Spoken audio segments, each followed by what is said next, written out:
Everyone, आज हम ISA 2023 का रियल एनालिसिस का एक क्वेश्चन देखने वाले हैं। तो चलिए देखते हैं हमारा क्वेश्चन क्या है। हमको क्वेश्चन में गिवन है that f is a mapping from the compact interval 0 1 to r, it is a continuous function। तो हमको गिवन क्या है, f is a mapping from this compact interval 0 1 to the set of all real numbers and ये एक continuous function है। Okay and हमको पहला part में ये प्रूव करने को बोला जा रहा है दैट अगर हमारा a जो है स्ट्रिक्टली लेस देन 1 है तो you have to prove that limit n tending to infinity integral 0 से a n plus 1 x to the power n f of x dx जो है this is equals to 0 and this is what our claim is in the first part of the question। okay? तो चलिए देखते हैं इसको अब हम कैसे प्रूव कर सकते हैं। तो यहाँ पर इसका हम मॉड्यूलस से हम काम करना शुरू करते हैं।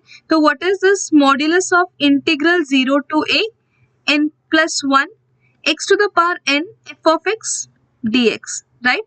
And using the properties of integral, this is less than equals to integral 0 to a n plus 1 and यहाँ पर x तो पॉजिटिव है तो हम x to the power n को ऐसे ही रख सकते हैं and here we have modulus of f of x dx, right? And here f is continuous on a compact interval. Let us recall a result that continuous image of a compact set is compact, right? Continuous image of a compact set is compact, okay? तो the image of f क्या होगा? Image of f compact होगा, यानी कि image of f जो है वो closed भी होगा and वो bounded भी होगा, है ना?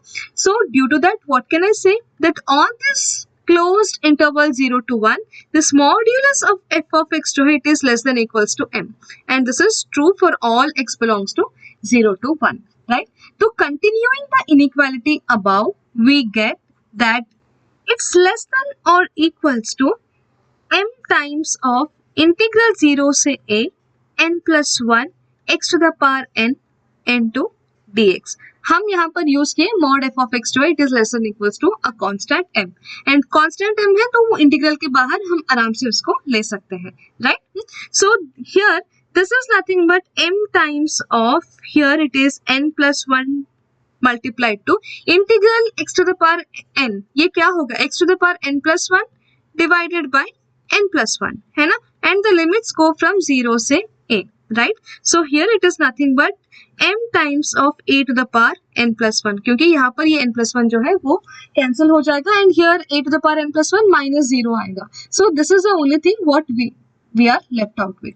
तो यहाँ पर ये जो left hand side of the inequality है this is always greater than equal to 0, है ना? एंड यहाँ पर ये बात ध्यान देना दैट हमारा जो a है वो स्ट्रिक्टली लेस देन 1 है। a अगर स्ट्रिक्टली लेस देन 1 हो रहा है तो what is limit n tending to infinity a to the power n, ये तो 0 के बराबर होगा, है ना? तो इसीलिए हमारा जो राइट हैंड साइड का क्वांटिटी है that converges to 0 as n tends to infinity, right? so here by squeeze theorem या बोलो कि by sandwich theorem, what do we get? हमारा लेफ्ट हैंड साइड का जो सीक्वेंस है वो 0 से बाउंडेड है, राइट हैंड का जो सीक्वेंस है वो भी 0 से बाउंडेड है, तो हमको बीच वाला सीक्वेंस जो है वो कहाँ पर कन्वर्ज करेगा? हमारा बीच वाला जो सीक्वेंस है दैट विल कन्वर्ज टू 0। तो हमारा बीच वाला सीक्वेंस तो ये हो गया the thing which is given to us in the question। तो इसका लिमिट जो है it is equal to 0, right? and here what are we using? we are using the squeeze theorem या इसको सैंडविच थ्योरम भी बोलते हैं। ये क्या कहता है कि अगर मान लो कि हमारे पास 3 सीक्वेंस ऑफ रियल नंबर्स है an, bn और cn एंड मान लो कि ऐसा हो रहा है that an is less than equals to bn is less than equals to cn eventually, मतलब for all n greater than equals to n। मान लो कि there exists a natural number n such that this condition is being satisfied। along with that, if an converges to a and the sequence cn also मान लो it converges to a, then the sequence which is in between them bn वो भी a पर ही converge करेगा। ये है हमारा squeeze theorem. यहाँ पर देखना कि हमारा लेफ्ट हैंड साइड में जो है वो 0 एक कांस्टेंट सीक्वेंस है एंड राइट हैंड साइड में जो सीक्वेंस है वो जो है 0 पर कन्वर्ज कर रहा था एंड एंड द बीच वाला thing what is given in the question वो इन दोनों के बीच में लाई कर रहा था, है ना।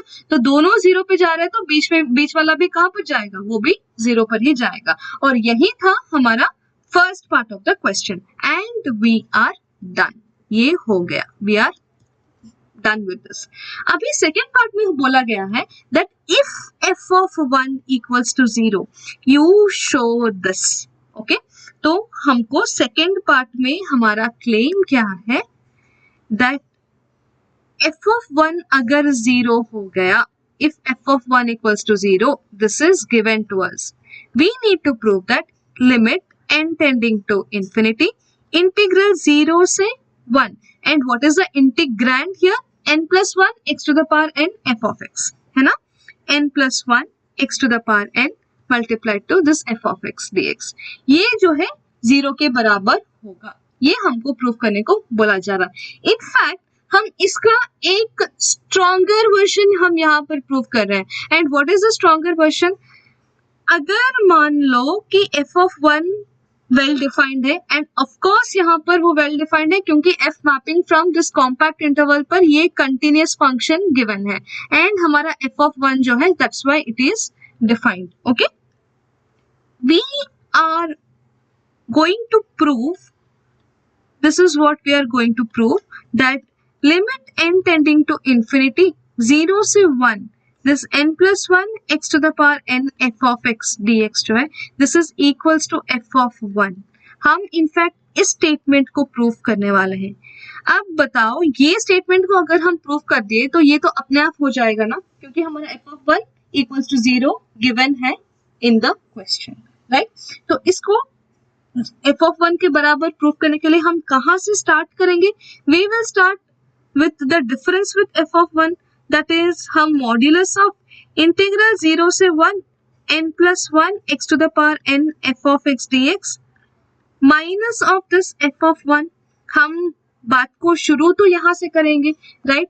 तो यहाँ पर एक बात ये ऑब्जर्व करना दैट इंटीग्रल 0 से 1 n plus 1 x to the power n dx ये क्या है, that is nothing but n plus 1 x to the power n plus 1 divided by n plus 1, ये तो कट गया एंड हमारा लिमिट से 0 से 1 and this is equals to 1, right.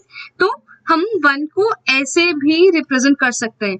I want to do this क्योंकि हम ये f of 1 को ना इस इंटीग्रल के अंदर कैसे ना कैसे करके हम इंक्लूड करना चाहते हैं। ओके, तो अभी के लिए हम इसको यहाँ पर मिटा देते हैं। तो यहाँ पर हमारे पास जो f of 1 है उसको हम आराम से लिख सकते हैं as 1 into f of 1, right. ये 1 के बदले में हम यहाँ पर लिखेंगे इंटीग्रल 0 से 1 n plus 1 x to the power n f of x dx minus and इस 1 के बदले में हम लिखेंगे 0 से 1 n plus 1 x to the power n multiplied to this f of 1, right. क्योंकि हम 1 को रिप्लेस कर रहे हैं with this integral. I hope यहाँ तक सब कुछ क्लियर है। इसको हम थोड़ा अच्छे से लिख लेते हैं, यहाँ पर जगह थोड़ा कम पड़ गया, कुछ ऐसा रहा, right. So here this is equals to modulus of integral 0 से 1, यहाँ पर हम कॉमन निकाल सकते हैं n plus 1 x to the power n, right. इतना कॉमन निकालेंगे तो बचेगा क्या, यहाँ पर f of x minus of f of 1 and here we have dx, इसका मॉड्यूलस, राइट।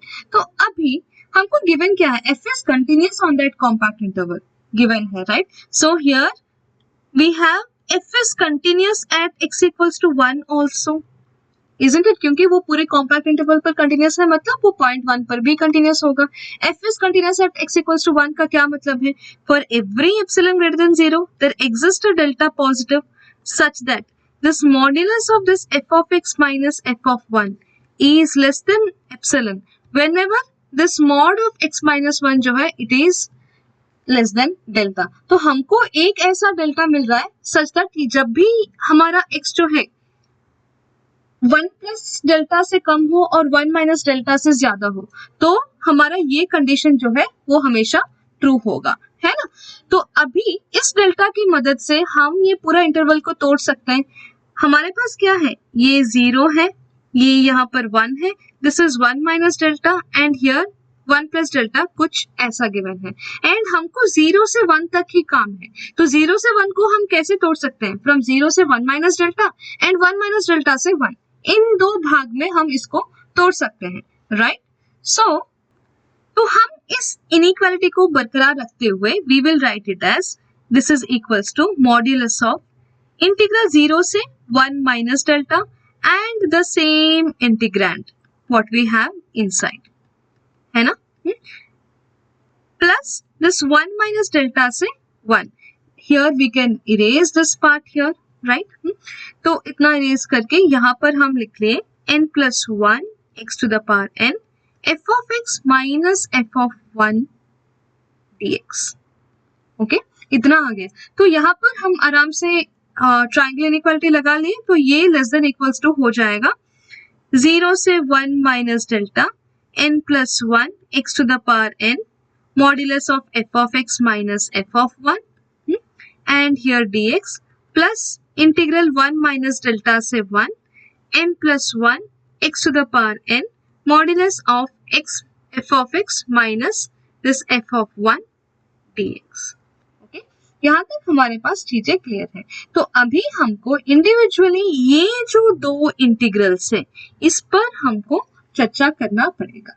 ओके, तो हम अपना पहला इंटीग्रैंड जो है इसको हम I1 ले लेते हैं, इसको हम मान लेते हैं कोई I2 एंड ये जो हमारा मेन इंटीग्रल है उसको हम मान लेते हैं कोई I.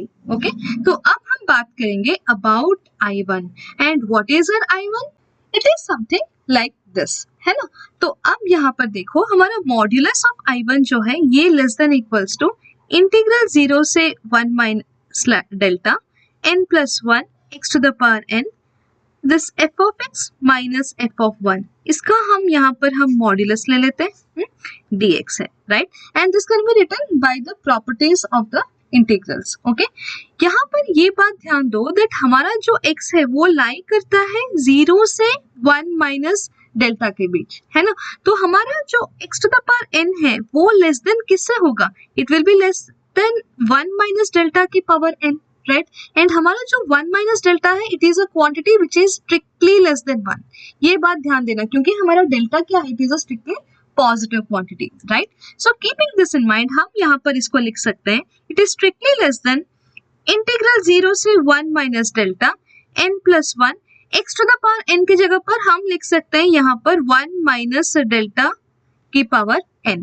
Okay, and at the same time इस f of x minus f of 1 के बारे में क्या कह सकते हैं? हमारा जो फंक्शन f है it is continuous on this interval 0 से 1 माइनस डेल्टा भी, है ना. तो ये this function f is bounded due to the similar reasons what we had stated few minutes back. f is continuous on a compact interval, continuous image of a compact set is compact, and हम real line में बात करें तो compact if and only if it is closed and bounded, right? तो वहां से हम बोल सकते हैं that this modulus of f of x जो इट is less than equals to the m for all x belongs to 0 से 1 माइनस डेल्टा, राइट? बट हमको क्या चाहिए? f of x minus f of 1. f of 1 भी एक finite quantity है ना. सो हम बोल सकते हैं that this modulus of f of x minus f of 1 जो है it is less than equals to some m not, okay, where m not is an element from the set of all real numbers. हम ये भी तो बोल सकते हैं, है ना. तो हम इसको साथ साथ लिखते हुए हम इधर लिख लेंगे it is less than equals to this m not of dx, right? क्योंकि हमारा modulus of f of x minus f of 1 क्या हो गया? वो less than equals to this constant m not आ गया. अब देखो कि सब निकल गए बाहर, भेजो सबको बाहर. So here this is nothing but n plus 1 minus delta की power n multiplied to this m not. And here we are left with integral 0 से 1 minus delta dx, right? So here this is nothing but n plus 1 minus delta की power n multiplied to this m naught, and this is multiplied to 1 minus delta. So here when these two get multiplied it becomes n plus 1 यहाँ पर. Okay? So till here we are done, है ना. तो अब यहाँ पर ये बात ध्यान दो कि अगर हम limit n tending to infinity किए तो क्या आएगा? यहाँ पर ये मॉड्यूलस ऑफ I1 है this is bounded below by 0, इतना हम जानते हैं. तो if I take limit n tending to infinity to the thing what is there in the RHS, if I take this, क्या आप यहाँ पर ये ऑब्जर्व कर पा रहे हैं दैट इसका जो लिमिट है this is going to be equal to 0, क्योंकि हमारे पास ये 1 माइनस डेल्टा की पावर n प्लस 1 जो है ये एक एक्सपोनेंशियल फंक्शन की तरह काम करेगा, right. And here this is a polynomial function, क्योंकि हम यहाँ पर limit n tending to infinity है तो हमारा वेरिएबल यहाँ पर n है। So here this behaves like an exponential function and this behaves like a polynomial function.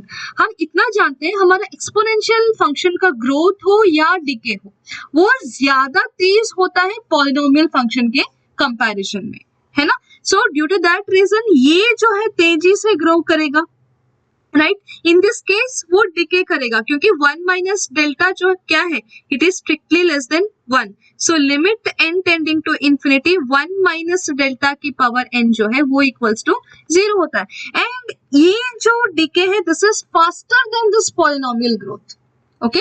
ये डिके फास्टर है तो ये हमारा लिमिट पूरा कहां पर जाएगा, इट गोज टू 0। सो हमारा जो I1 जो है वो कहां पर जाएगा, it goes to 0।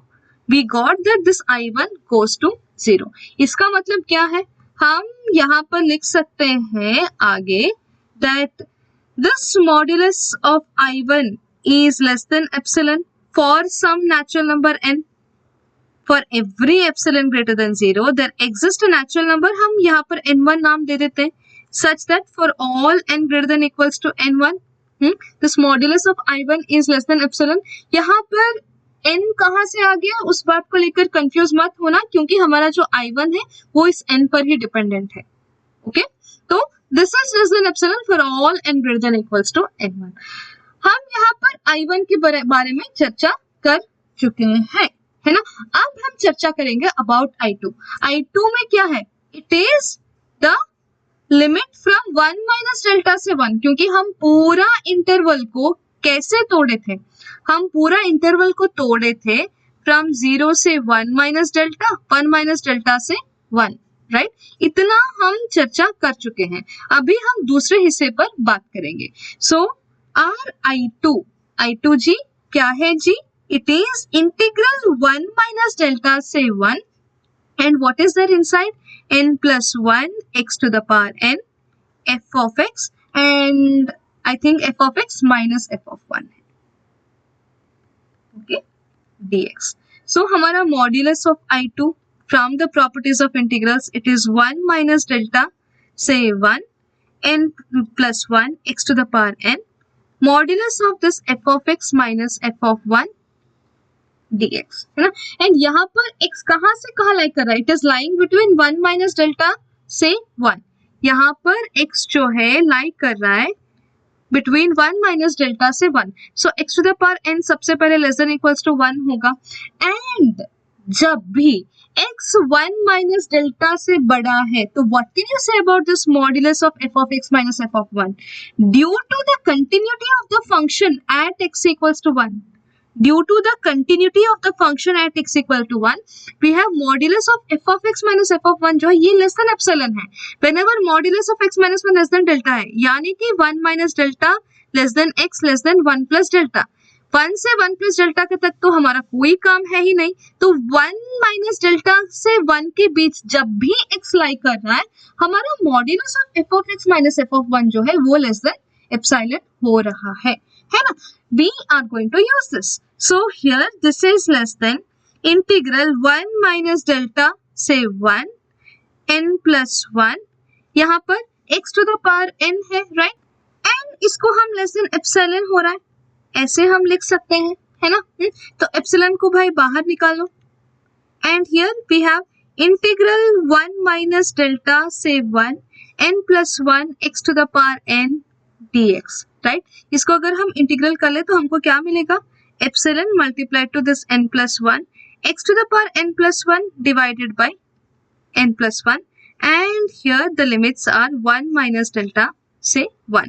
So if I substitute those limits I would get here as epsilon multiply to this 1 minus delta की पावर n प्लस 1, है ना। And when n tends to infinity, हमारे पास जो सीक्वेंस इधर है, यहाँ पर ये 1 माइनस डेल्टा के पर n प्लस 1, तो वो तो 0 पर चला जाएगा, है ना। So here this ultimately becomes less than epsilon for all n greater than equals to some constant n2। ये n2 का कांस्टेंट कहाँ से आ रहा है? It is coming from this 1 minus delta के पर n प्लस 1 जो है, दिस कन्वर्जेस टू 0 से आ रहा है।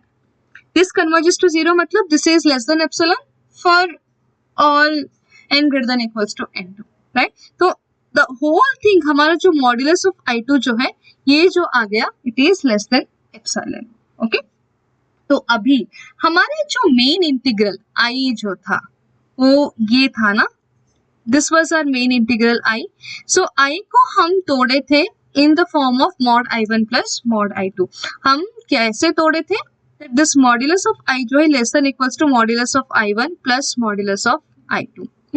तो थोड़ा अच्छा दिखने के लिए हम I1 और I2 के जगह पर यहाँ पर जो एप्सिलॉन है, यहाँ पर हम एप्सिलॉन बाय 2 भी तो कर सकते हैं, राइट? कुछ फर्क पड़ेगा नहीं ना, इसको हम एप्सिलॉन बाय 2 भी तो कर सकते हैं। So here just to make it look good, आप एप्सिलॉन ही रखना चाहते हैं तो भी रख सकते हैं, कोई फर्क नहीं पड़ेगा, ओके? तो this is here less than epsilon bye 2 plus epsilon by 2, which is epsilon. And when for all n greater than equals to, I1 के पास हमको एक नेचुरल नंबर n1 मिला था, I2 के पास हमको एक नेचुरल नंबर n2 मिला था, तो हम एक n ले लेंगे which is the maximum of this n1 n2, क्योंकि हमको ये दोनों चीजें होल्ड कराना है, right? Both these I1 less than epsilon by 2 and I2 less than epsilon by 2 दोनों should hold true. For that हमको क्या करना पड़ेगा? हमको maximum लेना पड़ेगा, okay? So here mod I is less than epsilon for all n greater than equal to n का क्या मतलब है? आप कोई भी एप्सिलॉन दे दो, हम एक नेचुरल नंबर n, ये वाला n हम आपको दे देंगे such that this modulus of I, मतलब मॉड्यूलस ऑफ इंटीग्रल 0 से 1, यहाँ पर था n plus 1 x to the power n f of x dx minus this f of 1, right? वही तो था, ये जो है this is less than epsilon for all n greater than equals to n। सीधी सीधी सरल भाषा में इसको समझने के लिए ये क्या है? Limit n tending to infinity 0 से 1 n plus 1 x to the power n f of x dx जो है, this is equals to f of 1, and हमको क्वेश्चन में गिवन है दैट f of 1 जो है it is equal to 0, right? तो ये इक्वल्स टू 0 हो गया and we are done, right? Hence proved, okay? Throughout the question आप देखेंगे तो हम यहाँ पर कंटिन्यूटी का एक बहुत ही बेसिक प्रॉपर्टी यूज किए हैं एंड ऐसा कुछ आउट ऑफ द बॉक्स चीजें यहाँ पर नहीं था, ओके? आई होप आप इस सोल्यूशन को अच्छे से समझें। ऐसे और सॉल्यूशंस चाहते हैं तो please let me know in the comment section with the exam year and the question number. See you in the next video. Till then, be happy and keep learning.